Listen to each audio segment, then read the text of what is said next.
Cuando hicimos esta entrevista y no se grabó, partimos preguntando y tú contando que habías nacido en Talcahuano.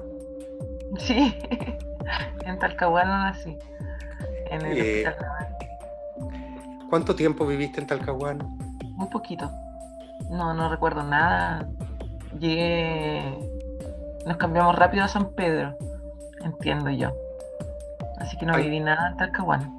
En la misma casa donde estás ahora. Sí, la misma casa. O sea, es la casa desde de hace muchos años, no vamos a decir cuántos, pero muchos. De todos mis 43 años. Pero igual me fui un par de veces de la casa. Después cuando nació el Aquiles me quedé acá. Ya, te fuiste con novios. Sí, con varios. ¿Con cuántos novios viviste? No, con uno solo. No, con dos, con dos, con dos. Ya, está muy bien. Con dos novios. Leila, ¿tu Ah, mamá murió el año pasado o antepasado? no, hace 2 años. Antepasado. Sí, Y murió en esa casa también. sí. ¿Y tu Murió, papá? mi papá murió en el hospital naval el año 2000, el año que hicimos el pájaro de Chile. ¿Qué año fue ese? El 2012. Justo antes del pájaro de Chile. Sí, antes, un poquito antes. ¿Y tu papá y tu mamá vivían juntos? ¿Eran pareja? ¿No eran separados? Separados, bien, bien separados. Vivían separados. Bien separados, alegremente separados. ¿Y él se quedó en Talcahuano? No. No, no, no, es que mi papá trabajaba en la isla Quiriquina, de profe, ¿Profe de qué? de lenguaje y de francés. Y se quedó allá harto tiempo y después se fue a Tirúa, a un pueblo, a hacer clases. Y después volvió a Concepción. ¿Y qué tienes de él?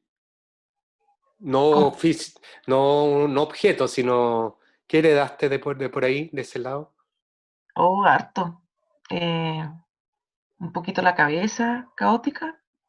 Eh, no sé qué más, la cabeza, un poco la cabeza. Mi forma de pensar, supongo. ¿Cómo es? ¿Cómo era tu papá en ese sentido? Muy inteligente. Muy inteligente. eh, extraordinariamente inteligente. Bueno, él era súper culto, sí. Yo no. Y bien loco también. Con harta cosa en la cabeza mal, digamos. De la, no sé si genética o le habrá pasado algo, no sé. Era muy particular, muy especial. No fue mucho mi papá, era como una persona querida, pero no, no quería ser papá de mi papá. Huyó de esa responsabilidad. Pero era muy carismático y tenía un humor negro exquisito. Pero era presente, por ejemplo, cuando tú ibas al colegio, alguna actividad del colegio aparecía. No, no, no. Nosotros lo íbamos a buscar a él. Nosotros lo íbamos a ver de repente. Me acuerdo cuando estaba en la U le iba a pedir 100 pesos para la micro, ponte tú, porque vivía en el centro Concepción. Cosas así. ¿Y te vio alguna vez actuar? No, no. No me vio actuar. Leyó por ahí algún texto mío, creo, y era bien crítico. Era súper crítico. Era demasiado particular. Era un personaje realmente. Es ¿Cómo era de que, pinta? oh, muy palestino, 100% palestino, con la nariz muy grande, eh, más bien alto, no tanto, pero alto, eh, feo, pero era lindo, pero era feo. Y Era una persona muy interesante para conversar, me gustaba mucho hablar con él. Me gustaba hablar con él, era interesante. ¿Y qué texto tuyo leyó? Debe haber leído el primero, ¿Qué las es? primeras cosas nomás que escribí. Amador ausente fue el primer texto que escribí, pues. O sea, como obra total, así. Ese fue el primer texto. ¿De qué trata Amador ausente? Yo la vi, De, pero de un de una mamá con un hijo que huele muy mal y que está escondido en su casa, no sale de la casa porque huele pésimo y, y a la mamá se le ocurre llevar a una, o sea, no se le ocurre a la mamá, se le ocurre a otro sujeto de la obra que ponga un anuncio de una mujer que no huela nada para que acompañe a su hijo en el diario y hace eso y llega una chiquilla a acompañarlo, que no huele su hedor, su hediondez. Así transcurre la historia hasta que todo termina en una tragedia. ¿cuál es la tragedia? Que la niña termina oliendo, o sea, como que Recupera el olfato. recupera el olfato y el tipo se repliega y nada, en el fondo habla un poco de los detenidos desaparecidos, de la historia del país, a través del texto, pero muy elípticamente. Mm. ¿En el colegio qué soñabas con ser de grande? Quería ser abogado. Más chica quería ser actriz, pero quería ser abogado cuando era niña, ¿Para para qué? defender a la gente, para defender a las personas de tanta injusticia. ¿Eras como una superhéroe? Me habría encantado ser una superhéroe. Soñaba con ser una superhéroe.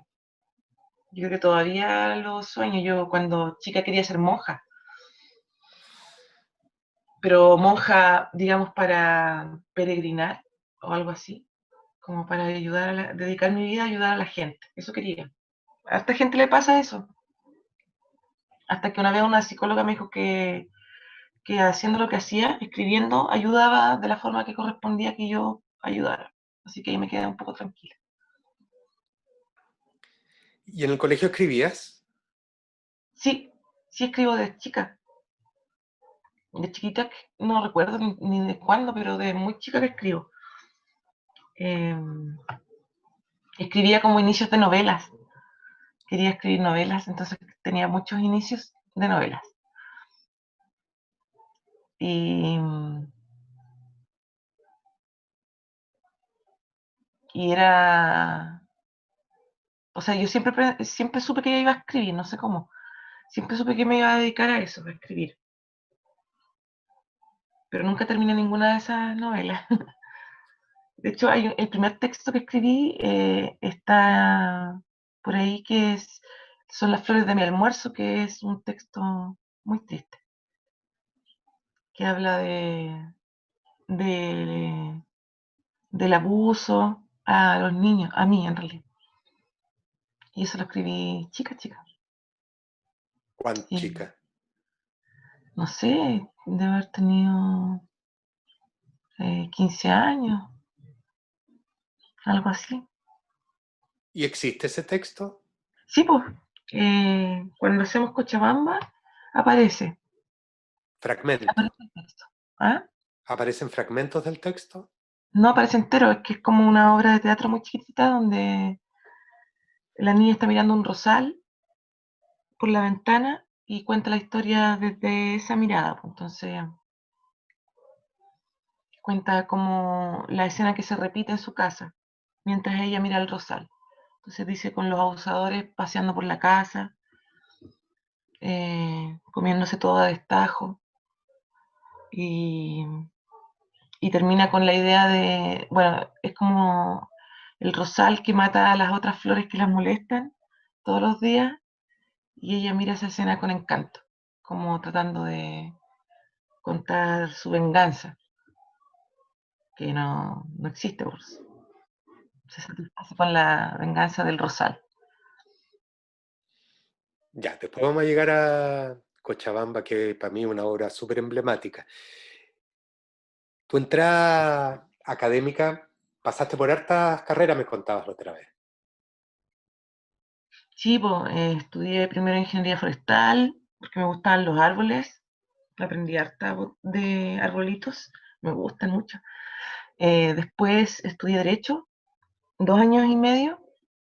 Y después cuando me iba a estudiar danza, yo hacía danza en Concepción, aquí en Conce con la Paola Este. Y decidí que iba a estudiar danza, entonces di las pruebas en el Espiral y postulé mal, entonces me daban la mitad de la beca nomás, entonces igual me salía muy caro irme para Santiago. Y de repente me aparece la información, un papel, donde avisaban que estaba abierta la carrera de teatro en Concepción.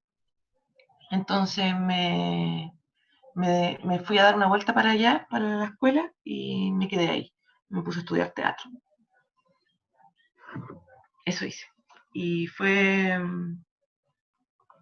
mm, con harta duda porque no, yo tenía poco referente del teatro en ese momento. No me gustaba el teatro realmente porque había visto muy poco y lo que había visto no me gustaba nada en realidad. Pero mis profesoras de danza me decían que yo debería haber estudiado, que debería estudiar teatro, entonces como que les hice caso y me puse a estudiar y poquito a poquito me fui encantando con la carrera, paso a paso. Tuve al Francisco Osa, que fue mi primer profe, eh, que fue muy bacán cuando nos hace el primer semestre de la carrera. Así que de a ¿Qué, poquito me fui encantando. qué sientes que aprendiste? Eh, Hoy, bueno, aprendí muchas cosas, pero sobre todo como que pude canalizar mi energía de manera más positiva con el teatro. Eso es como autoayuda, como ayuda personal, ayuda para mí. Eso, y de aprender, aprendí a escribir teatro y aprendí bueno, soy actriz pues de profesión, no actúo nada así, pero eh, como que uno aprende harto para, bueno, aprende a ejercer la carrera, eso lo aprendí bien. Y, y bueno, sobre todo, la verdad, para estar mejor en la vida, que va más allá de lo profesional, pues es como ese lugar que en el fondo no es el importante, pero que para mí es principal. Hoy se puso a llover. En Conce llueve mucho. Sí, Cuando naciste, ¿qué mes naciste? noviembre. Ya no llueve, o igual. No, no llueve en noviembre. 17 de noviembre. Es un lindo día. Tú tuviste a tu hijo estando en la escuela, Sí, estando en la escuela tuve a mi hijo, que se llama, Aquiles, que es un niño muy hermoso, muy simpático. Y ya está grande. Eh, Estoy orgullosa de él. ¿y cómo fue tener un hijo estudiando? Fue una decisión para no, porque como había dejado toda media hasta ese momento, decidí no dejar a media la carrera, porque también pensaba que tomarme una pausa era peligroso, porque quizás no iba a volver. Así que decidí aperrar nomás con el muchacho, con mi Aquilito, y no fue difícil. Sabes que fue difícil cuando nació, porque nació en invierno. Entonces yo tenía que ir a dar los exámenes, ponte tú, de actuación y hacía mucho frío. Y no sé, pues tenía como una semana, 2 semanas menos de nacido el Aquiles. Eso fue un poco complicado porque estaba como con mucho estrés, entonces no lo pude amamantar correctamente. Yo creo que una de las razones era el estrés y otra de las razones era que me iba a la escuela a dar los exámenes y como que descontinuaba mucho la atención. Hasta hoy día siempre me acuerdo de eso, lo lamento.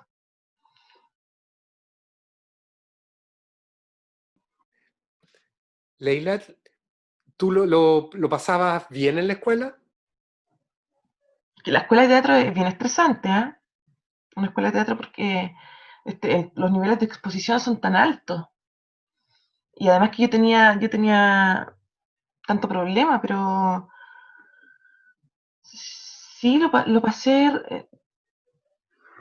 como con todos los colores, como muy bien, con muchas satisfacciones y también con mucha oscuridad. Pero me encantaban los exámenes de teatro, la, las comisiones cuando llegaban de Santiago y nos evaluaban. Eso era muy choro, como que terminé adicta a esa crítica que se te hace sobre tu trabajo y que a veces es tan loca porque es tan subjetiva de una persona a otra. Entonces es fascinante que alguien pueda ponerte un 4 y otro pueda ponerte un 6 sobre el mismo trabajo. Es choro eso. Y aprendes rápido que es así la profesión, que no le gusta a todo, que le gusta a la mitad del mundo, si es que, y a la otra mitad del mundo con seguridad no le gusta lo que haces, lo que escribes, o qué sé yo. Entonces, de ese punto de vista, fue bacán, me gustó mucho. Me gusta mucho el rigor también, el rigor del teatro, de la danza, eh, super, me hace muy bien, me hace súper bien. Y me gusta mucho competir conmigo misma. Soy muy competitiva, pero he desarrollado esa competencia conmigo misma, entonces soy muy autocrítica y todas esas cosas, todas esas herramientas las aprendí en la escuela de teatro, en la danza también, que fue muy chorifly. En la charla, en el conversatorio que hicimos a propósito del Líbano con el Alfredo Castro, tú hablabas, o él preguntó a propósito de la escritura, de poner en crisis. La Uh -huh. crisis es algo que a ti te acompaña. Sí, pues, yo como que vivo bien caótica. Eh, Así escribo también. Desde ese lugar escribo, que es una cosa que ahora me doy cuenta. Ahorita, ahorita, ahora. Puede ser incluso que con Ivanov, posterior a la ciudad de la fruta y a Cochabamba, podríamos decir que yo estoy en crisis y escribo en crisis. Y ese es mi lugar, mi punto de partida. Eh, Crisis porque tengo una condición y tengo que saber vivir con ella. Eh, y soy caótica, estoy siempre arriba y abajo, arriba y abajo, arriba y abajo. Y así he aprendido a sobrevivir. La condición es, Tengo un trastorno de personalidad límite, que esas personas, bueno, no sé, porque hoy en día hay distintas formas de mirarlo, supongo, pero como que esas personas que están como al límite de lo psicótico, por decirlo de alguna manera, sufren mucho abandono imaginario, el real ya no ocurre, o sea, o yo lo interpreto mal el abandono, entonces lo interpreto mucho de maneras muy infantiles. en El pájaro de Chile, cuando tú describías la obra, o alguien la describía, no sé si tú o la gente que la veía, hablan de una obra que se trata sobre el abandono. Y la gente, como críticos literarios, por decirlo de alguna manera, hablan de que en tu obra se trata mucho del abandono. Sí, totalmente se trata de eso de manera como muy explícita, porque es una familia abandonada por la madre. La madre abandona al hijo y al padre. eh, y sobreviven con esa carga durante la obra eh, hasta que la madre vuelve a aparecer. Esa obra la escribí solo para contar esa escena cuando la madre vuelve.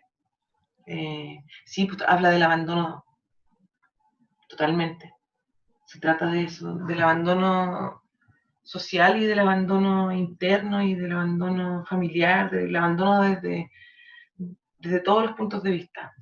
Ahí hay una cosa que a mí me llama mucho la atención, como moralmente, como una cuestión moral mía, me critico a mí mismo, que es muy sorprendente que sea la madre la que abandona. Ahora, la escena es para llevarse a la madre para la casa. Quiero decir, ella, sus argumentos son de una potencia enorme y personal e íntimo para abandonar. Entonces yo me pregunto que de pronto pensé que el protagonista no es el abandonado, que es el pájaro de Chile, la familia está abandonada, sino que la protagonista es la que abandona. Esa es la protagonista. ¡Qué choro! Sí, me encantó.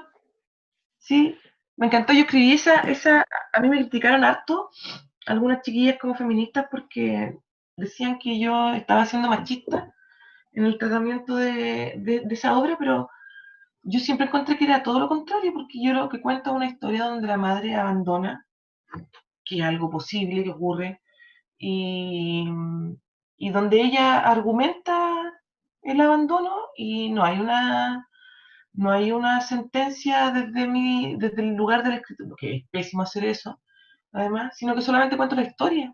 Me parece súper interesante, o me pareció súper interesante exponer el, el lugar del abandono de la mujer, que es como algo que a uno le parece tan antinatura, tan fuerte, con tantas consecuencias, pero que es una,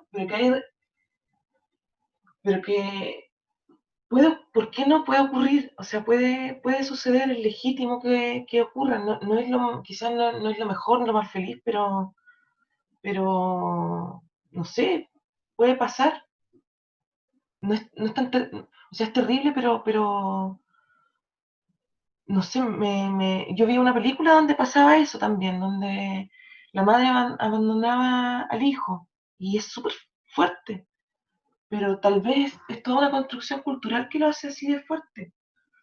Em, Hay una legitimidad también en la acción, una legitimidad muy profunda, pero que no quita que sea fuerte, que sea terrible. No sé, siempre me causó como entusiasmo esa posición y mucha curiosidad el lugar de las mujeres que abandonan, que son capaces de abandonar a los hijos. Me parece muy curioso. De todas maneras, considero que eso es mejor que aquellas mujeres que que causan dolor y contra el hijo, como que eso me parece mucho peor. Prefiero el abandono. Bueno, yo no sufrí el abandono de mi madre, por cierto, pero oye, un tema súper oscuro. Mm. ¿Y qué te pasa a ti con esos temas oscuros? Me pasa que me gusta develarlos, me encanta la oscuridad, porque en la oscuridad siempre hay luz al final o entre medio. Me gustan los temas peliagudos, como ese, por ejemplo. Son interesantes, me gusta la oscuridad, me gusta atravesar la oscuridad, me gusta la oscuridad en mi escritura, que no tiene que ver con que no haya luminosidad en las palabras y en los momentos que uno tiene que construir para que esa oscuridad brille, digamos, pero me parece súper interesante los temas donde hay grandes conflictos universales, como las tragedias griegas, que son increíbles. Me encanta, me Mm. encantan esos temas. ¿Y cómo convives tú con las oscuridades personales? Lo mejor que puedo, siempre tratando de estar lo mejor que puedo. Eh, Busco ayuda, siempre.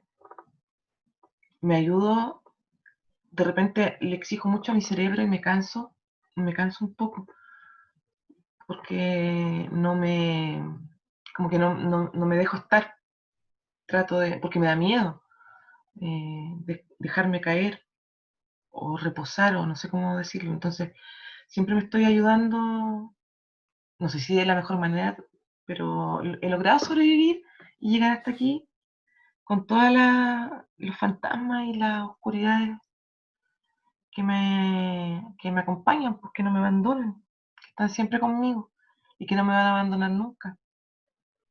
Trato de sobrevivir lo mejor que puedo con la mayor alegría, aunque no siempre se puede, pero trato de evitar sobre todo los momentos de, de encontrarme sin salida. Eso es como que mi lugar más temido es como ese punto donde uno sabe que no hay retorno, como que sé que existe y trato de hacer todo lo posible para no llegar a ese lugar. Y cuando estoy cerca me asusto mucho y como que levanto todas las antenas y, y trato de salir de ahí como puedo. Pucha, te iba a preguntar algo tan interesante que se me olvidó. No, a propósito de la vivencia de los fantasmas. ¿Dónde están esos fantasmas? O sea, quiero decir, uno puede decir, perdona la pregunta, pero uno puede decir, se me aparecen en el sueño, pienso en las mañanas, hay lugares, momentos, ¿y qué forma tienen? Creo que simplemente no, me acompañan, no les doy espacio al pensamiento, pero es como si fueran parte de mí, así, y los dejo hablar, probablemente en la escritura aparecen de manera más explícita, los, ni siquiera los espanto, es como que están conmigo y trato de, ya nada, a estas alturas, pues de vivir mejor nomás, pues, pero eh, en el miedo, siento mucho miedo. Tengo noches donde no puedo dormir porque me ataca el miedo. Siento como ese terror nocturno. Y ahí me quedo como tranquila, invocando luz. Yo soy súper poco mística y no creo nada en nada, pero igual uno en los momentos de terror como que vuelve a creer en todo y, y así trato de espantarlos del pensamiento. Creo que tengo mucho miedo por eso, porque están conmigo, porque los fantasmas me refiero. Eh, tengo que aprender a vivir con ellos, pero están ahí pues, presentes todo el rato.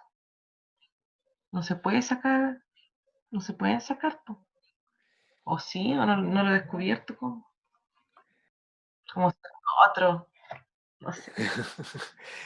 La, me pregunto por la pasada cada vez más rotunda a un espacio de poesía, diría yo, en términos literarios, pasándose a la poesía, ¿no?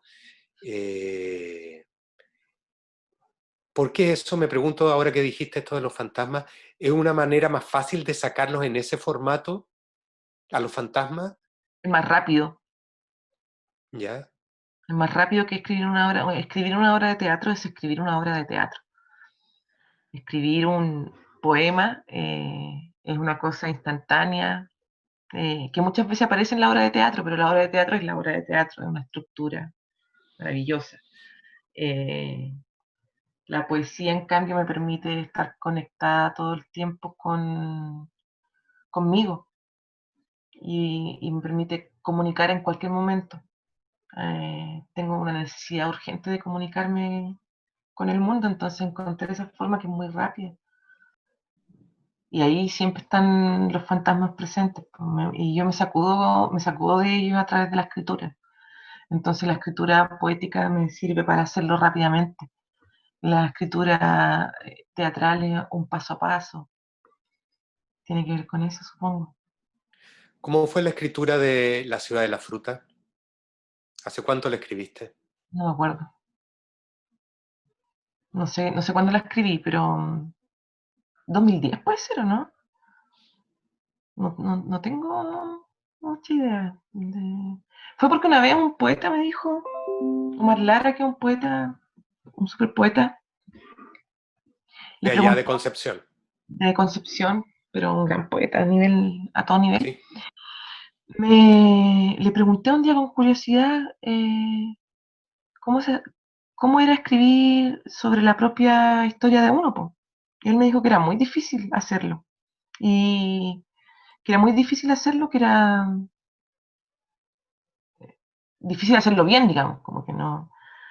En ese momento quedé con esa idea, y como me gusta asumir riesgos, dije voy a hacerlo y lo hice, pues. Y escribí una obra de teatro que habla sobre mí misma, bien camuflado, sí, pero habla sobre mí misma y hacía explícito lo que viví cuando era una niña. Y así me quedé, pues, como niña. Ese es como mi problema en la vida. Por eso no he podido capitalizar, Rodri. Me quedé como una niña y no crecí, pues. Me quedé ahí en ese momento traumático. Ahora vengo a pensar eso después de tanto tiempo donde no sabía nada. ¿Y cuánto tiempo pasó entre que la escribiste y decidiste ponerla en escena tú misma como directora?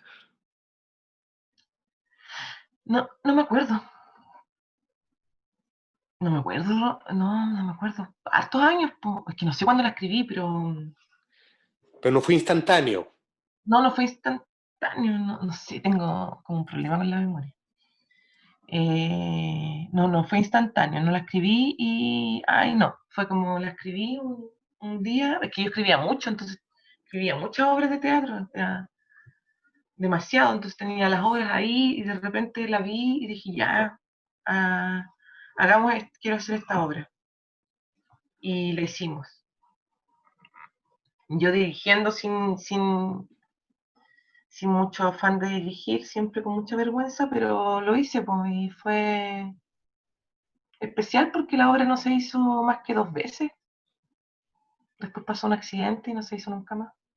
Hasta que el Rodri me la pide y se hace una nueva versión de la obra. Leila, y en esa primera versión, ¿tú compartiste? Quiero decir, ¿los actores sabían que era una experiencia tuya personal? ¿El abuso que se relata en la obra era lo que te había pasado a ti? Sí, sí, creo que lo sabían. Sí, sí lo sabían, se los dije, se los conté. He aprendido a contar esto a todo el mundo, como que es liberador, hace súper bien, increíble. Entonces sí se los conté, no sé si a todos en realidad, pero a la actriz, a la maestra, se lo conté y trabajamos a partir de, no de mí, no me puse como en el lugar de protagónico, sino que solo era mi historia que sabían. Es que dirijo tan mal, es como jugar un juego, pero fue bonito, fue con miedo, tenía mucho miedo porque en ese tiempo mi mamá estaba viva, entonces en ese sentido era complicado para mí, sentía que estaba haciendo algo malo, que estaba haciendo una maldad, y que mi mamá no se podía enterar. ¿Se enteró? No, no se enteró, no, se habría muerto antes. Se hubiera adelantado el deceso. Sí, pobrecita. No. Leila, hay una cosa que a mí me llama mucho la atención en esa obra, que también que es un tema que también se repite en un momento en Cochabamba, y es la asociación que tú haces entre esta familia que abusa de la niña, o estos grupos de familiares, porque no es uno, son varios, eh, y lo que está pasando históricamente en el país, que es la época de dictadura. ¿Cómo surgió? ¿Tú piensas o te sale la escritura de las dos cosas al mismo tiempo? Situar el relato tan claramente a propósito de lo que está pasando en la dictadura. Primero como que me sale nomás, según yo, quizás no es así, Rodri, pero simplemente lo hago, porque además es verdad, po. Es totalmente verdad, es mi verdad, es, es mi forma de haber vivido. Mientras yo sufría esto, paralelamente, en mi país mucha gente sufría no lo mismo, pero sufría una especie de shock. Lo interesante es que esto que me ocurrió a mí, en ese momento en mi infancia, me trastornó y me hizo ser una persona con ciertas características. Por lo tanto, eso que vivió mi país, donde yo también estoy, por supuesto, también lo trastornó y lo hizo ser un país de ciertas características. Como que es súper interesante verlo desde ese punto de vista, porque ni yo me sané, ni mi país menos. Más esperanza había en que se sanara mi país, porque debería haber una voz eh, hoy día que lo permitiera, ¿no? Pero no existe. Eh, Así que estamos iguales, como sin justicia. Mi cuerpo, mi alma, mi mente y mi país. Entonces fue algo con lo que yo además sensibilizo mucho y por eso está puesto de esa manera, como, claro, mientras yo vivía un abuso en esos mismos años, mi país también era abusado en el mismo momento, pero yo no lo sabía, no lo sabía, lo vi después, porque además yo crecí con una familia de derecha, entonces Pinochet era mi abuelo, ¿me entendí? Lo veía en la tele y era como, ¡ay, qué lindo el viejo! Cosa que nunca me perdoné y por eso también me siento muy responsable y trato de traer esa voz siempre en mis textos, como aunque sea en un fragmento muy corto, pero ahí está presente, porque es parte de nosotros. Es fuerte la idea de sentir culpa de no haber sabido legítimamente. O sea, no porque tú hayas escondido, sino que tú no sabías, porque tu contexto era del otro lado, digamos. Claro, pero es que, claro, pero después, bueno, yo entiendo que en realidad no soy culpable, pero no lo acepto, como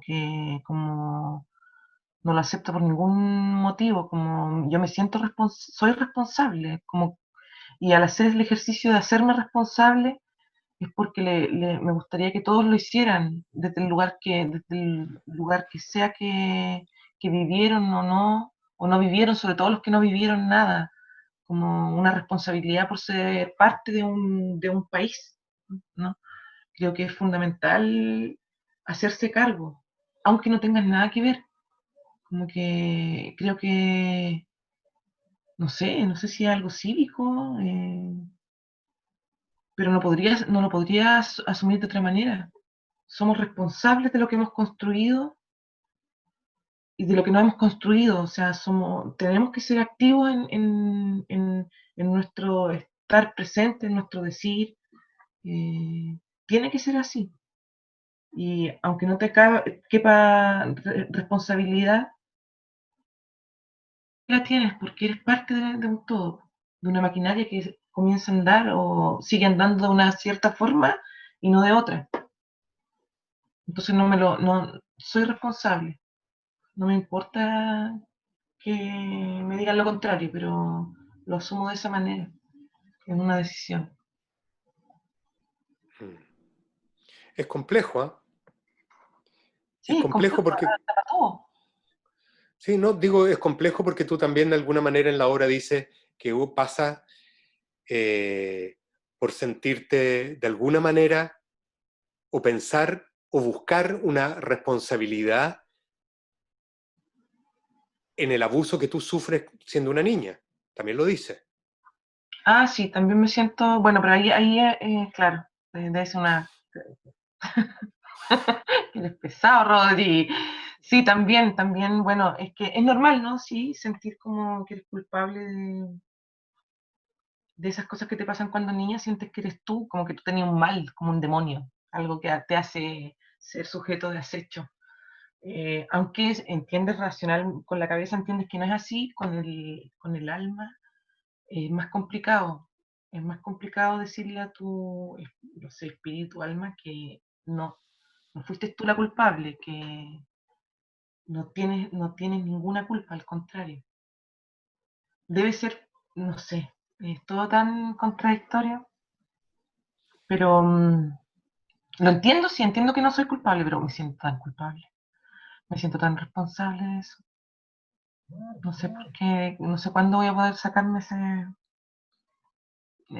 esa, esa cosa que tengo de Mm. culposa. ¿Quién sabe? ¿Quién sabe? Lo que a mí me parece súper potente y dolorosamente hermoso son los cuerpos, o sea, asumir el propio cuerpo como parte de la historia y asumir al país, al territorio, como un cuerpo también, que es lo que tú haces en la obra. Un cuerpo, país, cuerpo que también está siendo abusado, maltratado, herido, etcétera, etcétera. Eso es muy, muy potente. De alguna manera tú, y el atacante, que en este caso son, en el caso personal son los familiares, el grupo de familiares, y en el caso del país es el ejército, tú hablas de tu pequeño ejército en Cochabamba, que es un texto que a mí me mata. Sí, pues ahí hablo de justamente, Es una carta, ¿no? es una carta, sí, es una carta que escribo para mi ejército, que son esos familiares que me atropellaron. Y, y claro, tiene todo el color de es querido ejército, porque otra vez se hermana con la visión que tengo de lo que ocurrió en mi país, en Chile, y lo que yo estaba viviendo, y además que eran todos ellos de derecha, entonces como que era todo muy redondo para escribirlo de esa manera. Eh, ¿Cómo dice? Dice: querido ejército, escribo con un pie sobre la espalda, escribo esta carta con un pie gigante sobre la espalda, lo llevo sobre mí hace tiempo, desde los 7 años. Si mi memoria no me traiciona, como otros tantos pueblos, hombres, años, ha traicionado este frágil almacén de historias. Y ahí les voy contando lo que ha sido de mí. Y en realidad esa carta es una petición a la gente que la lee para que me ayude a dar vuelta a la página. Entonces la petición es al público que dé vuelta a la página y que me ayuden en ese ejercicio a sacármelos de encima. Mm. También le pido a ellos mismos, a mi ejército, que me ayuden, asumiendo que esa guerra fue un error, que yo nunca fui el enemigo, ni yo ni los detenidos, que no tuvieron justicia en ese mismo tiempo, que no ha tenido fin.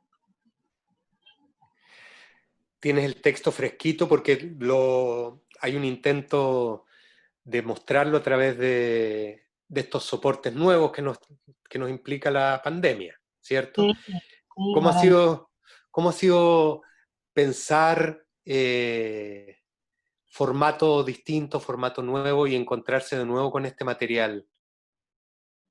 En particular, con Cochabamba me pasa que no tiene un lugar ni un foro, o sea, como que es un espacio desformateado, como que lo hacíamos mucho en bares, ponte tú, donde la gente o sea, la mitad de la gente te escucha y la otra mitad de la gente no te está escuchando.